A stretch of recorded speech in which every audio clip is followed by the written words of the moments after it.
Okay, today I am reviewing the new Galaxy S3 smartphone from Samsung. I'm going to go pretty fast here because I have a lot to cover. Now, one of the first things I noticed about the Galaxy S3 is its brilliant display. It looks absolutely gorgeous.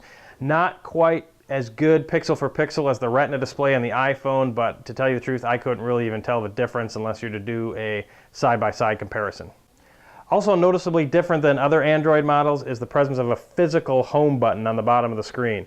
This is much like the Apple iPhone. Again, I'm not sure how Apple feels about this. We'll see how Apple and Samsung duke this out over the next few months. Another cool feature of the S3 is the somewhat hidden menu and back buttons on the bottom of the phone. You can't even tell they're there until you put your finger over the area where the button is, and then it illuminates, showing you both the menu and back button. Something new I haven't seen in an Android phone before is the front-facing camera. When it's enabled, as long as you are looking at the camera, it uses eyeball detection, and the camera will never time out. The display will stay on as long as you are looking at the camera.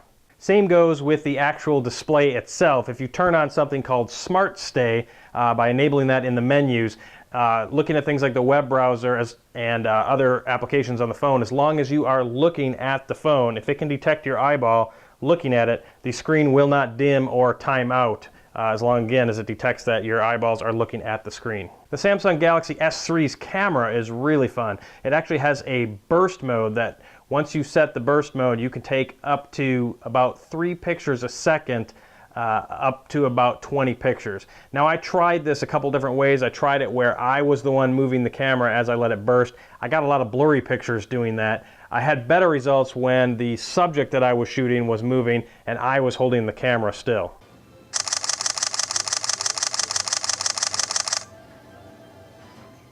A feature with a lot of potential on the S3 is the ability to tag photos once you've taken a photo. So you take the photo, and if it recognizes a person's face, it puts a yellow box around the person's face and allows you to enter a name to associate with that person. And then you can go look up other pictures by that same person using the face detection. It would be a lot cooler if this worked on the social media sites that you upload your pictures to, like Facebook. Maybe that's coming in a software update, but right now the tagging only works on the actual phone itself. Many of you might have seen the commercial for the S3 where they are taking a group shot, and one by one they have to use each person's camera phone to take the shot. So they end up taking 5 pictures on 5 different cameras of the same group shot. Well, that all goes away with the Samsung Galaxy S3. As you take a picture, you can have it instantly shared to all of the other phones of the people in your group. One problem with that is they all have to have the Samsung Galaxy S3. Incidentally, you can also use that same feature to share videos and files such as PDF documents. The phone also features a voice-enabled wake-up feature where you can say a voice command to wake up your phone. Despite the fact that you feel really silly talking to your phone to wake it up, it's kind of flawed in that you have to first enable the phone with the power button to get the display on, and then unlock it using your voice. And if you have a passcode enabled, you still have to enter the passcode. So, cool sounding feature, but it really wasn't my favorite. Speaking of voice-enabled functions, Siri, say hello to your new competitor, S-Voice.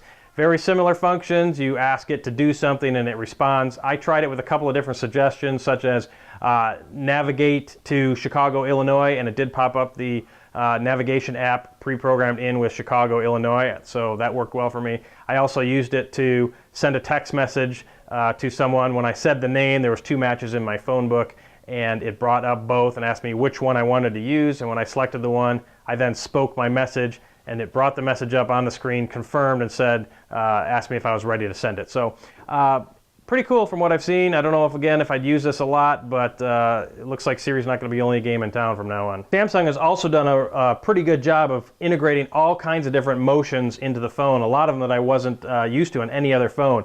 There are motions such as muting the sounds or pausing a video just by turning the phone upside down, tapping the top of the phone to scroll to the top. That's almost a little bit like an iPhone feature where you touch the top of the screen, except this one you're actually touching the actual top of the phone. Tilt features you can use to tilt the phone to zoom in and out. So There's several others. You go to the motion menu and see all of them, and you have to go into the settings and enable all of these to get the features, so you can decide whether you want them on or off. About the only negative I could find with this phone, and this is a very, very minor negative because I think this is a great phone, is the volume rocker on one side and the power or wake up button on the other. For some reason, when I held the phone the way I hold it, squeezing one sometimes caused me to nudge the other one just enough where I'd bump both at once. I'm used to my phone where both the volume and the power switch or power toggle are on the same side. All in all, I think it's a fantastic smartphone, and I would definitely recommend the Galaxy S3 to anyone looking for a new phone or who is upgrading an existing phone.